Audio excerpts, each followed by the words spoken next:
And for me, what really hit home was the amount of cigarettes that I didn't smoke. And as of today, I haven't smoked 8,625 cigarettes. And I have saved $4,235.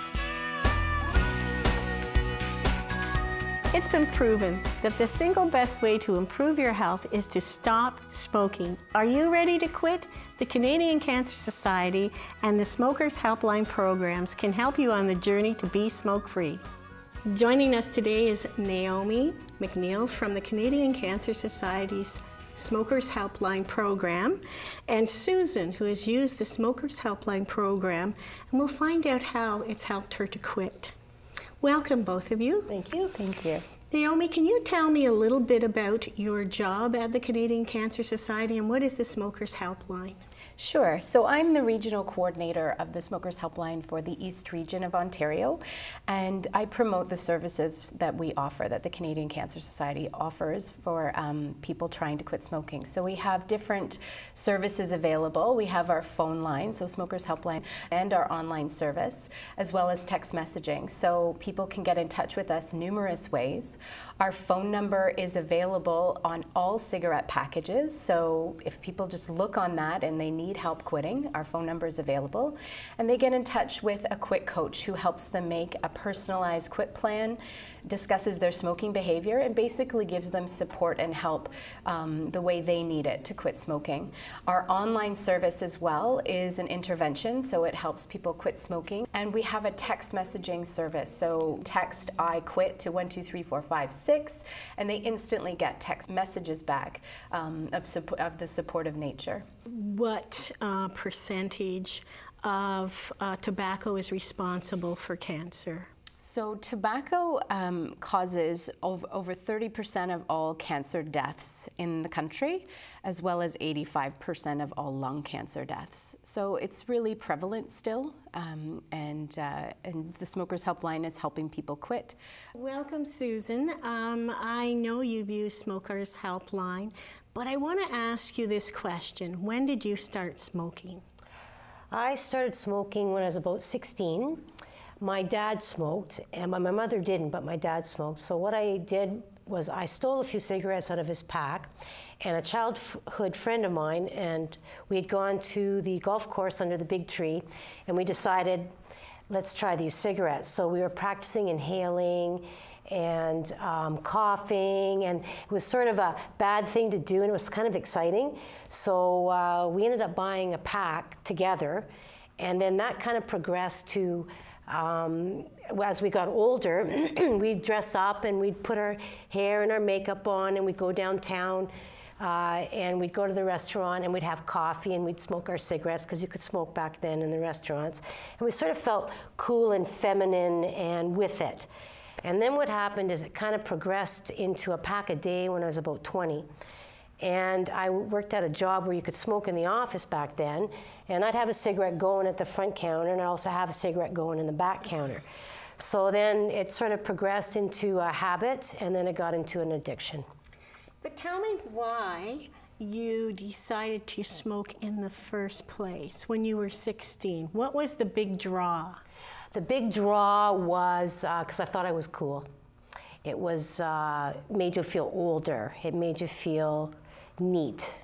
And also during my 20s, I also realized it was a good way to manage weight. So that was another big indicator. And I think that was the biggest fear of me of quitting smoking, was I didn't want to gain a lot of weight.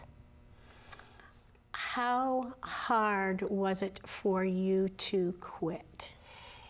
Very hard. I was always quitting. I've tried many a time cold turkey. I've tried all ways to try and quit, and it just didn't work. So what happened was, it was always in the back of my head, but I never really focused on it too much until a girlfriend had said to me, she goes, "Do you know that you're smoking a cigarette every 45 minutes? And I kind of went, really? And I was kind of angry at her at first for pointing that out, but then I thought, oh, geez, every 45 minutes.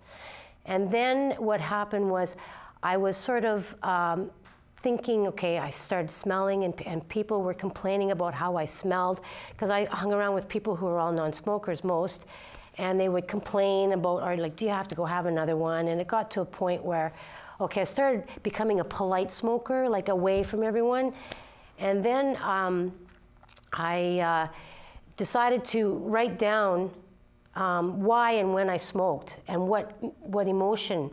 And when I did the stats for 2 months, and I saw that, yes, I was smoking a cigarette every 45 minutes, and yes, I was smoking because I was angry, I was smoking because I was bored, I was smoking because I was mad, I was smoking because I was about to start a project, I was smoking because I just finished a project. So it didn't matter what I did, I had a cigarette as a reward mechanism, and it was just became my toxic friend. So then one day I was driving, and I heard on the radio a 1-800 number that I could call, and it was a 26-week smoking cessation program. And I thought, great, I can smoke another 26 weeks. So what I did was I just sort of wrote the number down, and I kind of put it away. And then I pulled it out again one day, and that was on February the 5th, 2015. And I thought, I'm gonna call. I've had enough of smoking.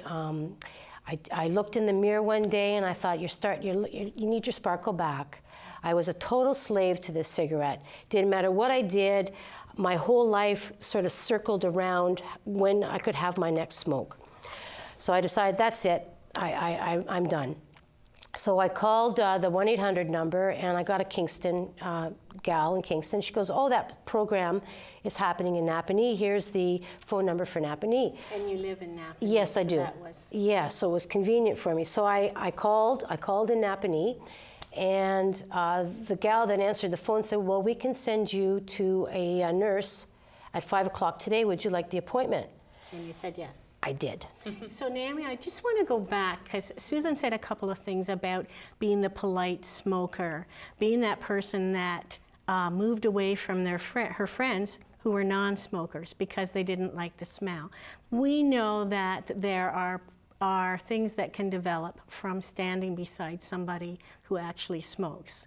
Can we talk about first-hand smoke, second-hand smoke, and that third-hand smoke to make people aware of the amount of chemicals they can still take in? Sure. So of course the person who is smoking is breathing in toxic chemicals because the cigarette is lit on fire. So that act of combustion, someone is breathing in those toxic chemicals, tar, mercury, all kinds of things, DDT, things that have been banned in Canada for years, but are still allowed in our cigarettes. So of course that's terrible for your body and your lungs. Secondhand smoke is the smoke that we breathe around people who are smoking. So in buildings, in cars, and luckily with the Smoke-Free Ontario strategy and through the help of the Canadian Cancer Society with advocacy work, we have lots of strict laws in place where we can't smoke in public, and in public places and in cars with children under 16. All of these things help people with secondhand smoke to protect themselves. So the secondhand smoke that gets into the air, it mixes with the oxygen and different chemicals in the air and makes it just as terrible for people around to be breathing in.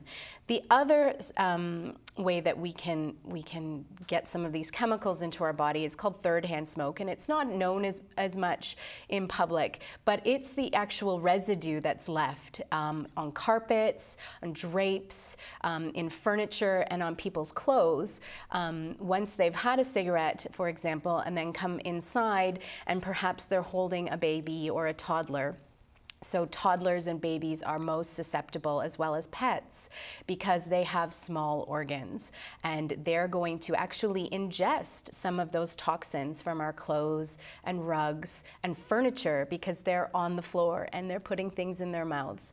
So it's a dangerous thing, third-hand smoke as well. So I want to just talk a little bit about the number of chemicals. How many chemicals can you ingest while you're smoking? Well, there's new evidence around that, and some people say there's up to 4,000 chemicals. but the new evidence is saying that now it's actually 7,000. So it's really what's the chemicals that the cigarette companies, big tobacco, put in the tobacco, but it's also once combusted and lit on fire, those chemicals react together with the air and oxygen and things like that to make more. So it's a toxic soup, really. Susan also mentioned that she tried quitting over and over and over again. And can you tell me, is that normal for someone who is attempting to quit? Yeah, it's completely normal. And there's, again, lots of evidence out there, research and evidence that say it can take people, we used to say 7 to 10 times. Now the recent evidence is saying up to 30 times that it could take somebody to quit.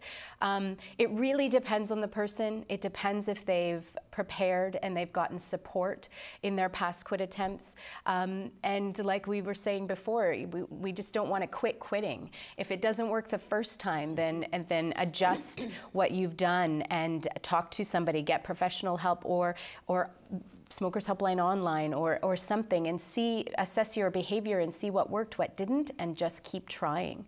I think that Susan is a great example because she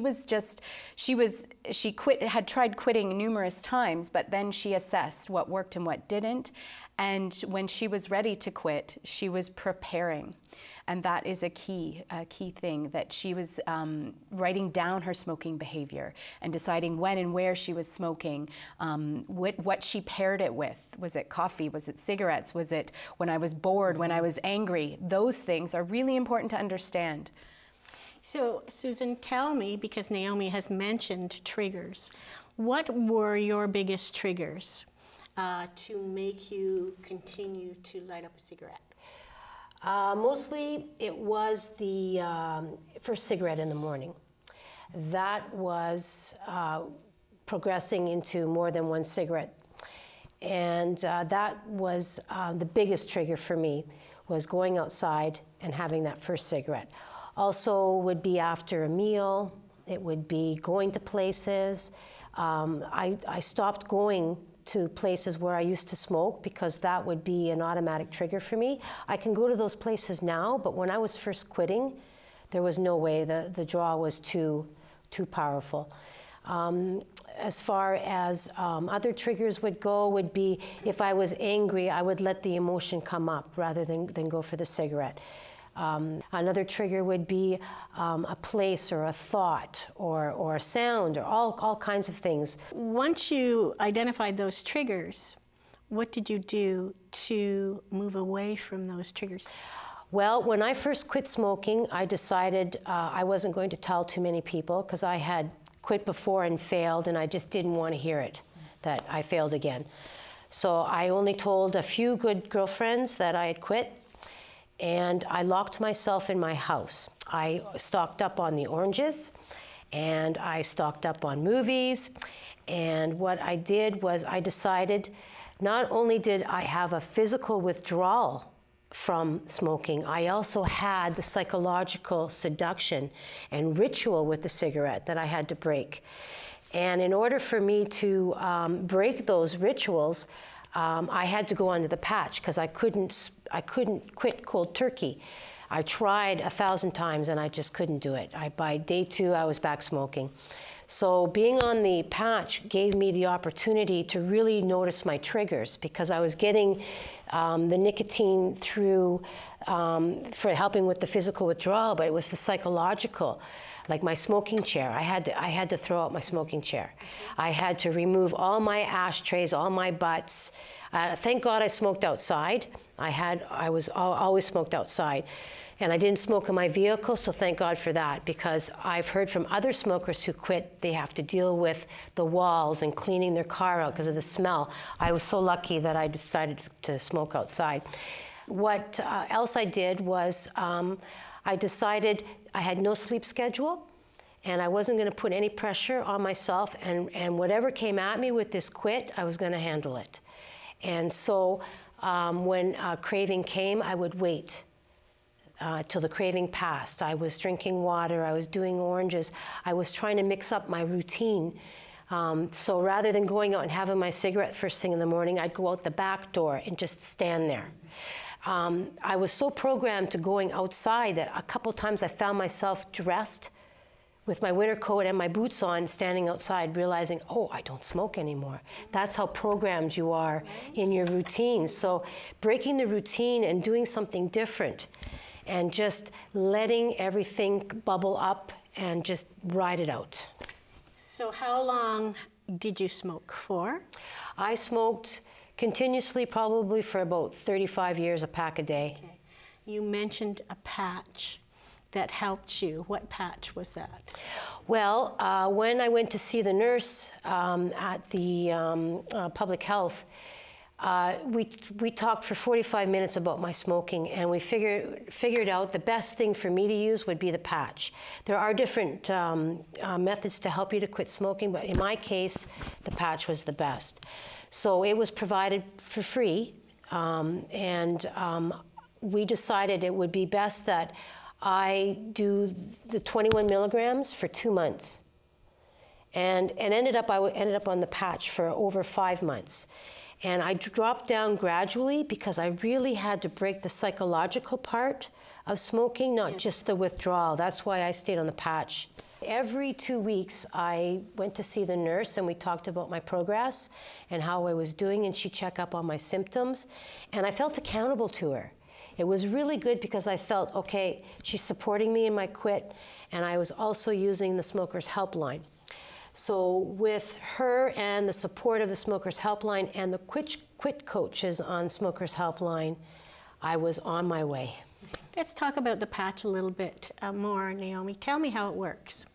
So nicotine replacement therapy is basically the patch, the gum, the lozenge, the inhaler, all of these items that are available over the counter help people with physical withdrawal symptoms of nicotine. And some people need to be on them for a short time. Some people are on them for years. And it really, the nicotine is not the bad part in cigarettes and tobacco, which we kind of think it is. It's actually, it is the addictive thing, but it's not the terrible thing for your health. So the smoking and that inhaling of tobacco and smoke is terrible for you. So the nicotine replacement therapy can really help people manage those physical withdrawal symptoms. And like Susan mentioned, most public health units across the province, nicotine replacement therapy is available free of charge. So get in touch with your public health unit. The best combination in what we know about people quitting smoking and having the best success is when people combine some kind of pharmacotherapy, so like the nicotine, the patch, the gum, whatever, Zyban, Champex, with some kind of behavioral change counseling or online forum like the Smokers Helpline Online, or something else that goes together. Because as Susan mentioned, it's a very difficult addiction to break because it's physically addictive, psychologically. This movement of hand to mouth, you can do this movement 200,000 times a year in your life. So what are you going to do instead of that? So that's why it's so hard to break. There's the physical aspect and the habitual, and the nicotine replacement can help people with that, those physical withdrawal. And so what do you suggest for removing or helping you to remove yourself from those types of things? In Smokers Helpline, we have the 4 Ds that we always go back to, which is distract, delay, drink water, deep breathe. So if you can distract yourself from that craving, about every 45 minutes or so, you might have a craving for nicotine. If you can distract yourself just for a short time, if you can delay the craving, that's another one. And always drinking water. Deep breathing really helps, because when you're inhaling a cigarette, you're deep breathing. And people think when they're having a cigarette that they're actually relieving stress, but it's the deep breathing. It's the constant deep breathing that's relieving the stress. Each individual has to assess their smoking behavior and develop a plan of how they're going to deal with those withdrawals and triggers and things like that. And the quit coaches at Smokers Helpline help people develop those to prepare for a successful quit. One of the tools that is available is the quit meter. And what did you find out when you used that quit meter? I love the quit meter. Actually, it shows you how many cigarettes you hadn't smoked, how much money you've saved, and how many hours and days of life that you can prolong for your longevity. And for me, what really hit home was the amount of cigarettes that I didn't smoke. And as of today, I haven't smoked 8,625 cigarettes. And I have saved $4,235. And on February the 7th, that is my 1 year. And it should be probably about over 8,900 cigarettes I will have not smoked. That was really an eye-opener for me. Not so much the money, it was the amount that I smoked. That still to this day, I can't believe. That is wonderful. But Yes. I want you to also tell me what you did to enhance your lifestyle once you started moving away from cigarette smoking. Were there other things that you took up in order to replace activities that you did around smoking? Yes, I was a figure skater. I still am. So I got my skates back on, and I'm out skating. In the wintertime, I like hand shoveling my own driveway, so that's a good exercise. Also, I volunteered in some groups, and I've kind of took my focus away of smoking and put it into fun things that I like to do and different hobbies. So I've moved away from sitting on my smoking chair to getting my skates on and going, you know. Great, so. Great. Naomi, tell me about physical activity and how it can really help someone who is trying to quit. Yeah, it's a great way to manage stress, to manage your withdrawal symptoms, the physical and habitual, because physical activity actually what people gain from physical activity, it actually triggers the reward center in our brain, just as cigarettes did for people. So it's a great replacement. And the Canadian Cancer Society has a new program called Run to Quit, which combines the tobacco cessation specialists at Smokers Helpline and the Canadian Cancer Society with the running room, learn how to run and learn how to walk clinics. And it's a great combination. The program's available across the country. It just goes with those tenets of quitting smoking and then rewarding yourself in a better way than with cigarettes. So let's talk about reward. You must have rewarded yourself because look at what you've gone through. Tell me about what you did to reward yourself. Yes, one of the biggest things was when you do the 6 milestones on the Smoker Helpline, they really focus on the reward part, because when you smoked, your cigarette was your reward for, or your relaxation or your fun or whatever. So you'd have a cigarette. So they advised you on the milestones to think of something that would make you happy, that would be good for you, and something for you to work towards. So what I did was, my first reward was going to a rock concert. And my second reward was huge. I had went to Manhattan, New York with 3 other girlfriends, and they were all non-smokers.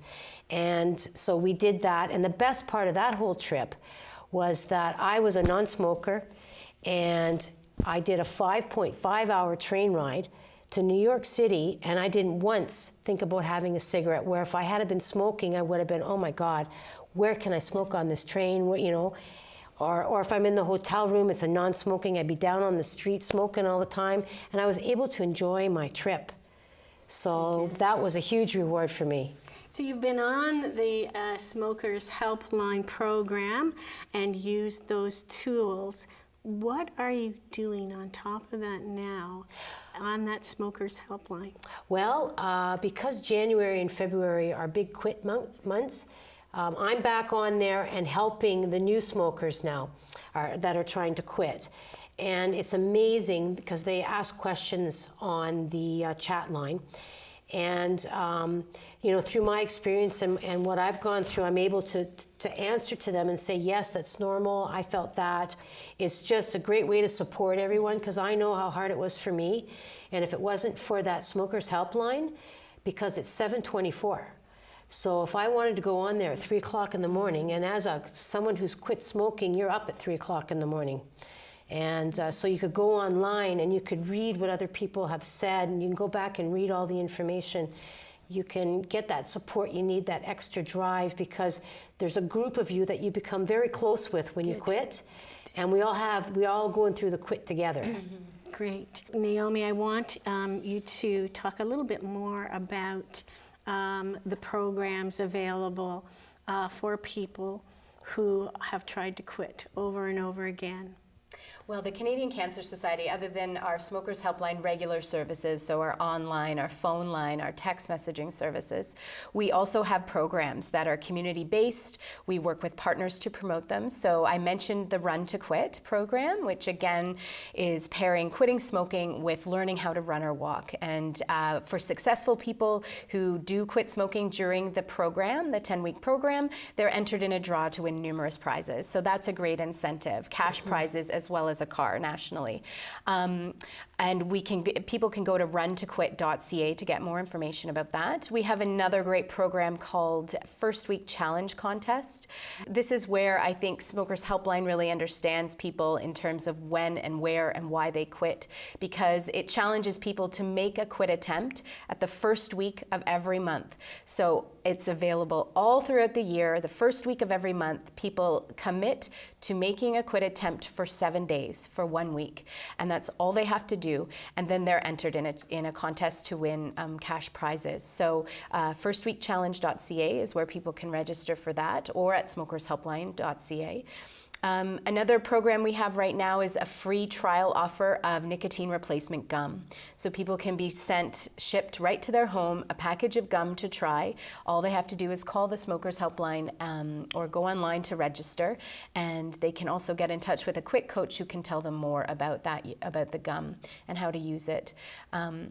And it's amazing how Susan has used the Smokers Helpline online services, because we really hear great things about that community forum and the fact that people are supporting each other. It's also monitored by Smokers Helpline quit coaches. Yes. So if questions come up that aren't answered, the quit coaches can come in and help with that. And our text messaging service is another great service, a free service. Text I quit to 123456. And people can get amazing supportive messages back instantly to their phone. And they can also, it's interactive, they can also key in specific words to get a specific message back, like edgy or alcohol, something that they're in a situation where they need support immediately. And those services are available all the time across the province. Thank you. Susan, final thoughts. To go on to the Smokers Helpline and do the 6 milestones. Read as much as you can, like read it all. That's what I did, was I just sat there and I read it all. And join the chat line. Get some professional help. Find someone that you're accountable to, like the nurse and the quit coaches. And the biggest thing is knowing that you can do it and that there's people there to help you. There are lots of resources in our communities to get that free nicotine replacement therapy, coupled with Smokers Helpline support is a great way to successfully quit. Susan and Naomi, thank you very much for joining us today. Thank you.